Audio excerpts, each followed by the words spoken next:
આમોદમાં મૃતકના પરિવારને ₹4 લાખની સહાય આપવામાં આવી છે। કરણથી મોત બાદ સરકારે આર્થિક સહાય પૂરી પાડી છે। ધારાસભ્ય દેવકિશોર સ્વામીએ પરિવારને સાંત્વના પાઠવી પરિવારે સરકાર અને ધારાસભ્યનો આભાર વ્યક્ત કર્યો છે।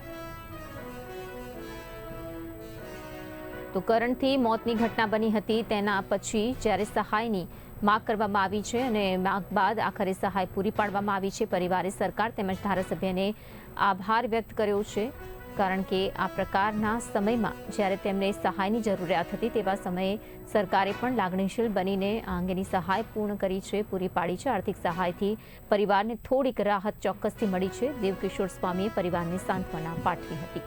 તો પરિવારે સરકાર અને ધારાસભ્યનો આભાર વ્યક્ત કર્યો છે।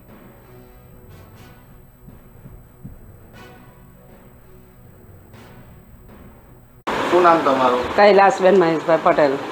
મારા કાર્તિકને કરંટ લાગેલો એ નિમિત્તે અમે જાણ કરેલી સ્વામીને, એટલે સ્વામીએ અમને સહાય આપેલી છે। કેટલા રૂપિયાની સહાય તમારા 4 લાખની સહાય આપેલી છે અમને, અને હજુ બી આશ્વાસન આવેલું છે કે છોકરાઓને તમારા પૈસા મળશે હજુ।